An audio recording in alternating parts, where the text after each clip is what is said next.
go to Starksville, Coach Leach got his team playing. They play extremely hard. They're playing really well. As good a special teams group as I've seen this year. I mean, they're fantastic, and I know Alabama was really good last week, but this group is really, really good on special teams. Um, Obviously, Will Rogers is a problem. He's a really good quarterback. Their offense, what they do, got a lot of talented receivers. Defensively, they're an attack, blitz a lot.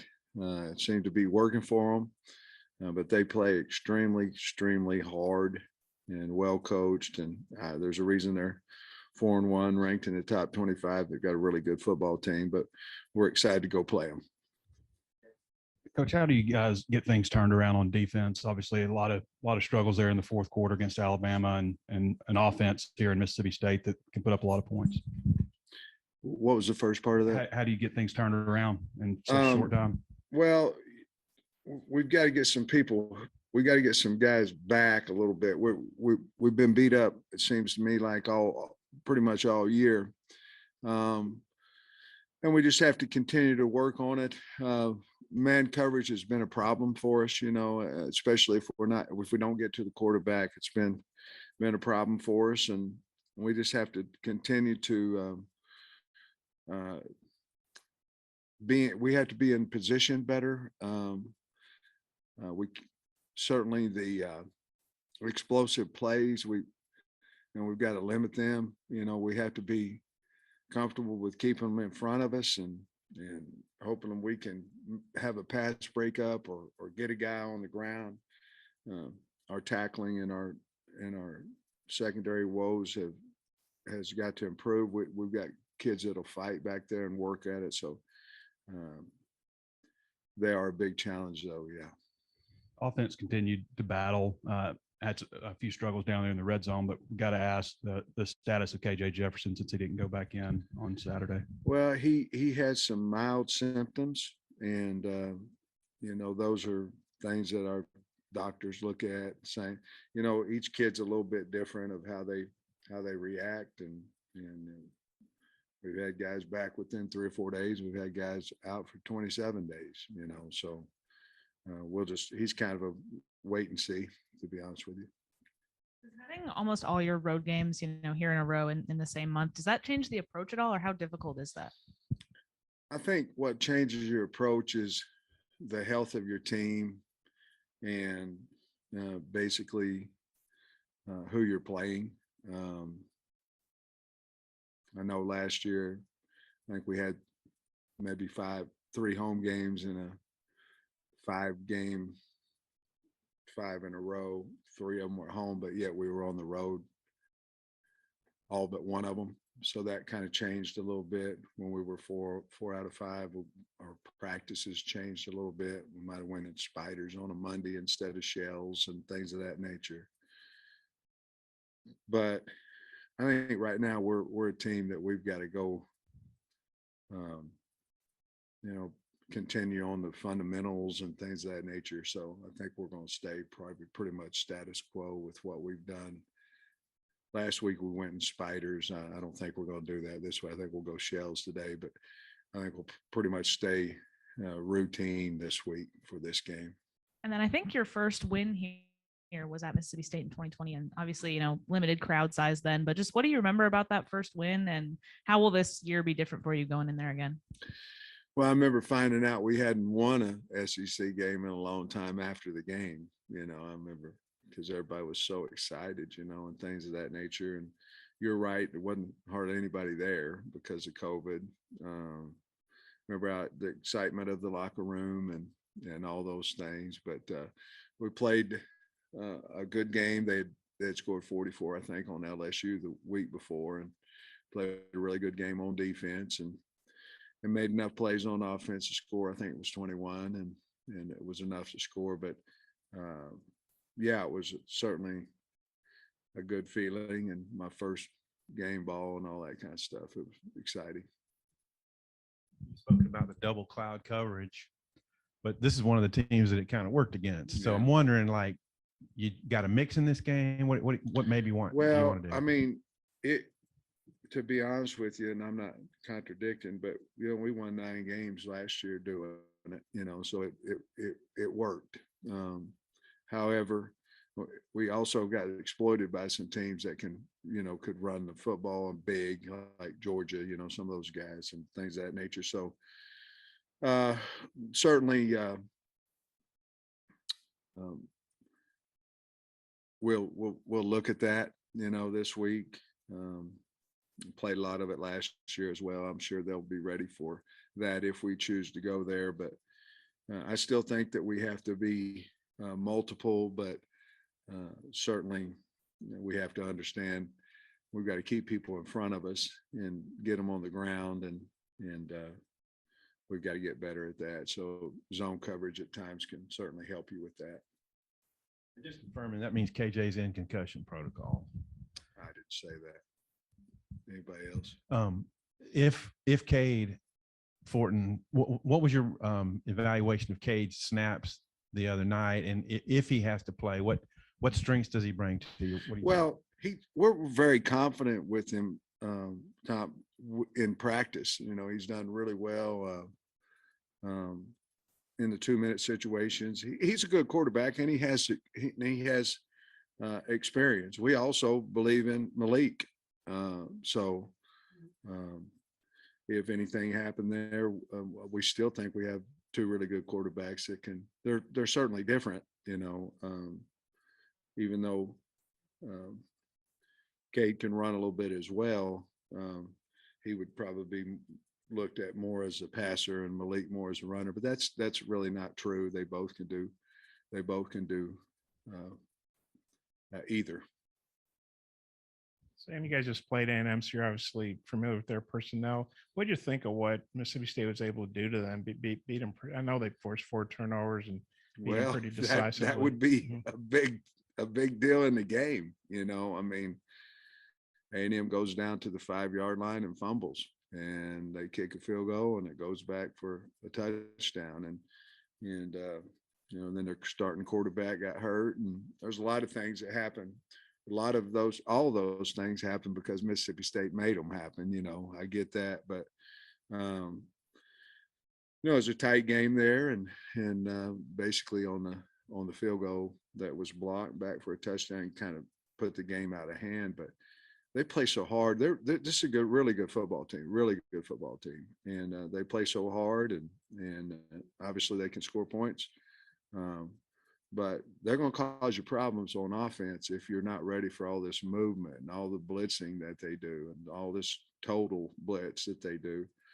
And they have players that can do it. You got really good football players, guys that have played. I love their linebacker group. I think they're really good. It starts with Johnson, but Watson and Wheat, they're all really good players, and they use them well. And they're really good at special teams. I mean, they have made a difference in a lot of games just on special teams alone. So they're playing, they're hot right now. Rodgers, he gets the ball out so quick. It's almost like a lot of their passes are almost like running plays, but they are, 73% completion rate, hard guy to sack, even though that's been a strength of yours. What do you think about just him as a quarterback and how fast he gets it out? Well, now he's on year 3, of playing now, Bob, and you can see it, and the thing is, you really have to disguise in the secondary, because if you don't, I mean, and he knows exactly what you're doing, whether it's man or quarters or double cloud or whatever it may be, he can exploit you. I mean, he's really good, and they've got receivers that can as well. So there'll have to be decision made, obviously, on 3rd down and things of that nature, whether we'll go after him or not. You can't just let him sit back there. So if we decide to go after him with 4, we've got to get there. If we decide to go after him with 3, we've got to get there. And they're good at tackle. Obviously they lost their first rounder last year at left tackle, but they're good at tackle and good on the offensive line. So we got to move him at some point. We got to hurry him at least. And I thought we did a pretty good job of that last year. Coach, I know usually when there's an injury, you like the player to be able to return, have a day or so of practice. Can't remember what you generally like, but does that apply for KJ? Is there a day you like to have him back at practice for him to be able to play this weekend? Wednesday's always our day.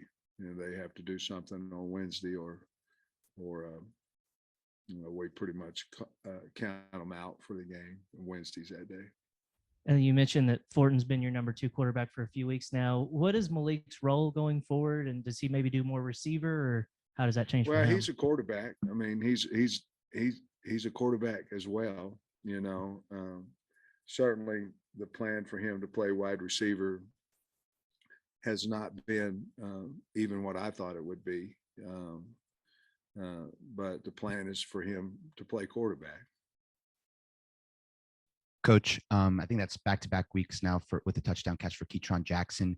Just what have you seen in his development? And you mentioned kind of wanting more out of the passing game. How much of a key can he be in that improving? Well,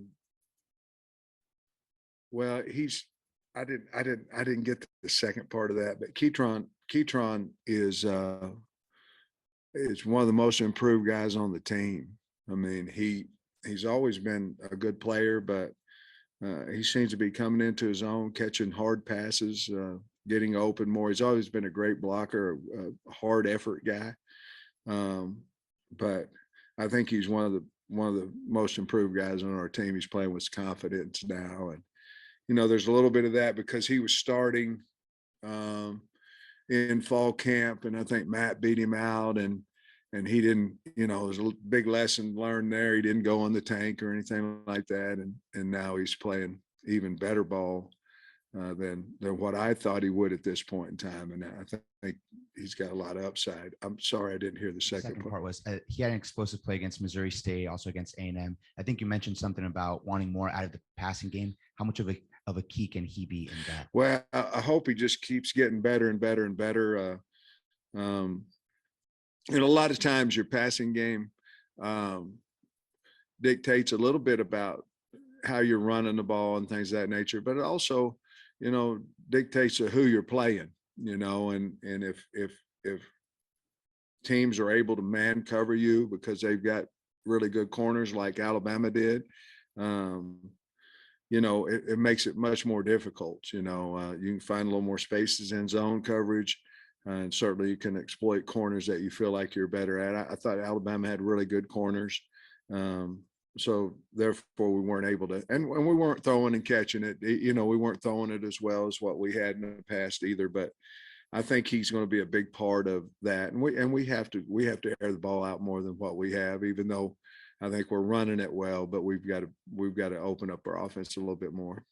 You like a 11 a.m. road kick? Yes. Yeah. I think anytime that you can go on the road and play in the morning, that would be at least for me, that would be the number one time that we'd want to play. Anytime I think it starts getting later than that, and then the tailgates get better and the people get louder. And so I like the early one, to be honest with you. You think their fans adhere to the cowbell rule like they're supposed to? I talked to some people that have played them, and they said it is louder than loud in pregame, and then that their fans have certainly abided, or whatever the word you want to use, by the rule of once the center is approaching underneath or quarterback underneath the center, then they can't do it anymore. And they said they didn't. So thanks to penalty if they do. So or a game on the line, I'm not so sure. A lot has been talked about with the offense. Every time you talk about Mississippi State, it's about offense, but defense is giving up 330 yards, 21 points a game. What do you see out of them defensively? Well, you better win first down because they're going to come at you now. I mean, this is one of the most moving defenses, blitzing defenses that I've seen in a while. And it works, so I think anytime that you play teams like that, you have to have some explosive play. You have to, it has to be more than 7 yards and the guy got a shoestring tackle on you. You got to go 70, you got to go 65. You got to make some big plays, 30 on them, or they'll never get out of it, And I will say this, I think Coach Kennedy and the offensive line, I think they do about as good a job as I've seen with movement on the defensive line and linebackers. So we're certainly going to practice the heck out of it, but there's no fear in their defensive coordinator. I'll say that. Ask you a cowbell question too. When you're on the headphones, I mean, do you hear them? Is the communication impacted between coaches on the phones and communication out to the field? I tried 2 weeks ago, a one headsetter, and it's so much when you put both of them on, you don't hear anything.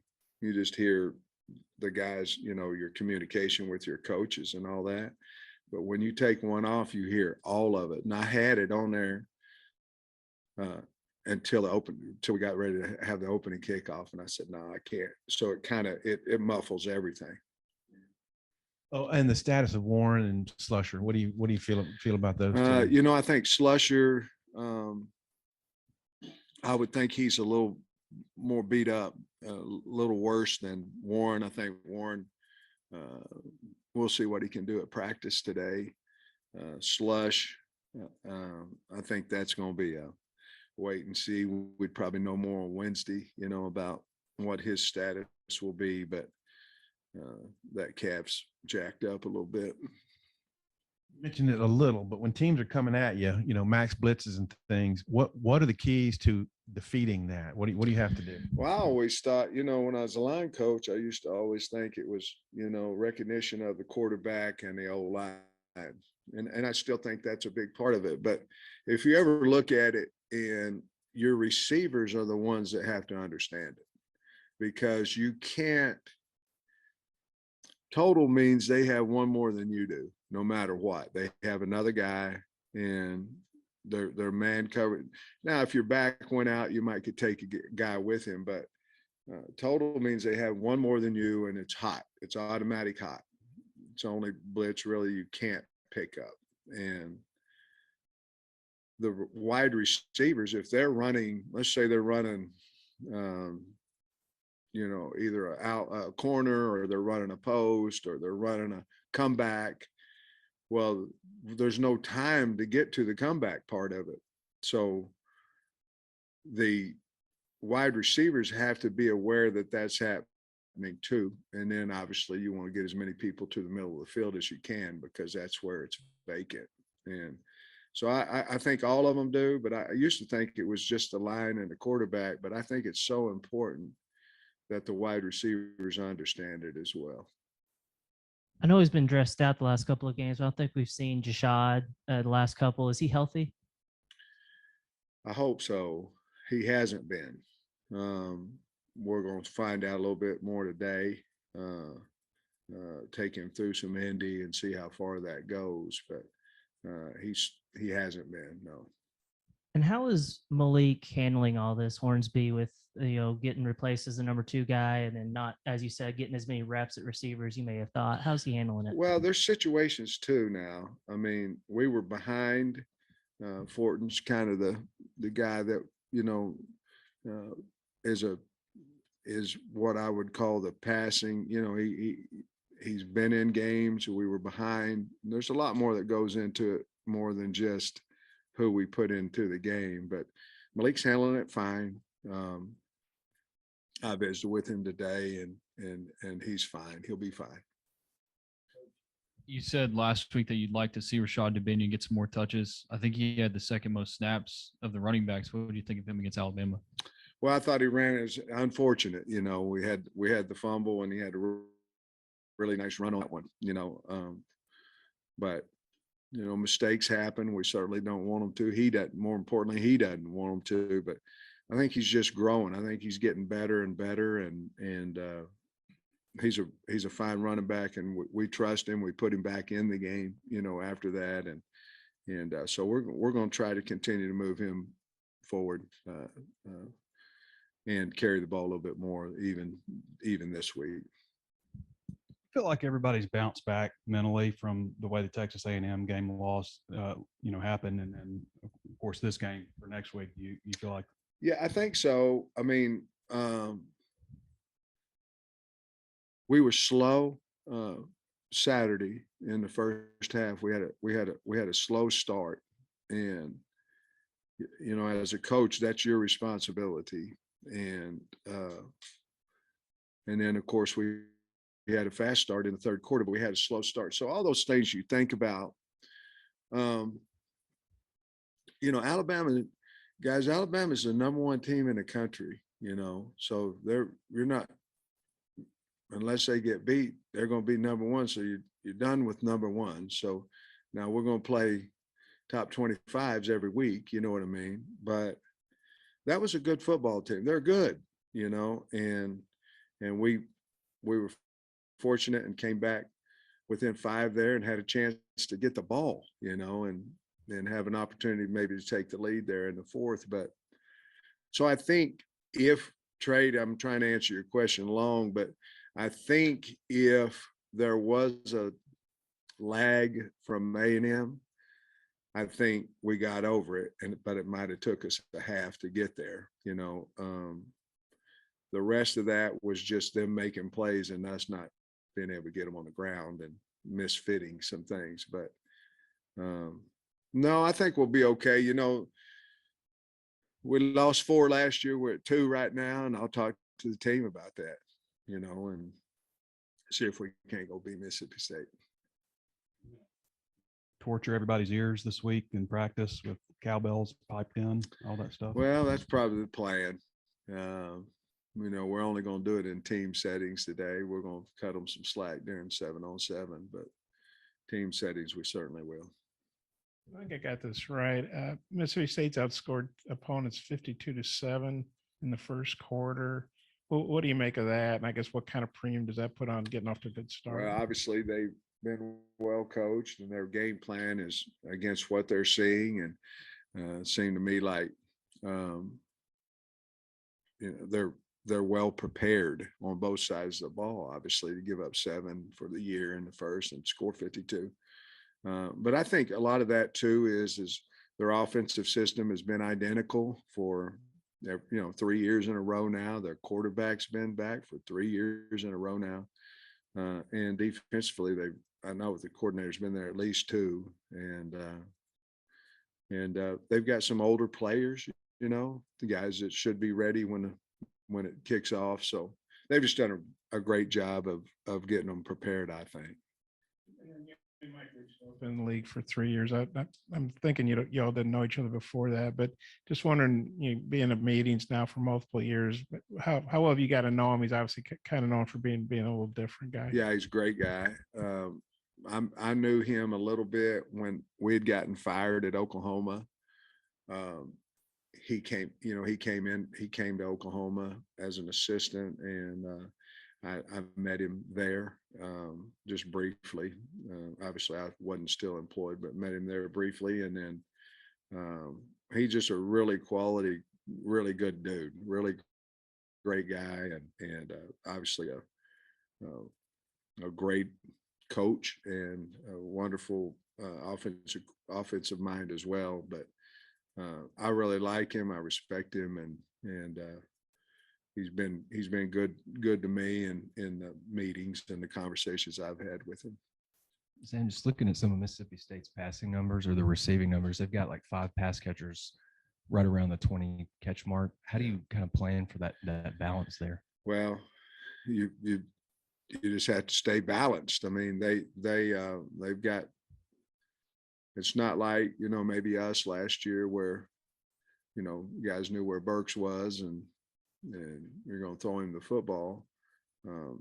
They've got so many guys that they catch some, one-on-one type balls. They catch them. I mean, they're really good at wide out. I believe that we'll trusts them, you know, and he'll throw it not in a crowd, but he'll throw the one-on-one ball and they'll come down with it. But they have so many really talented wideouts that can run and certainly can catch. And the thing they're doing a little bit more this year than what I've seen in the past is they're turning around and handing the ball off. And they've had great successes with that as well when they elect to run it. Will Arnett, their defensive coordinator, are they doing more pressuring than they were last year? What's the evolution maybe of what he's done? I think a little bit depending on who they play, you know, a little bit. But most of the time, not most of the time, a lot of teams pressure for the pass. In other words, they're trying to get to the quarterback. Mississippi State pressures to me to get you behind the sticks in the run. And then that just continues whenever you get in third down. But again, they're the most come at you team I've seen in a long time. And from a lot of different angles, from the middle, from the boundary, from the field.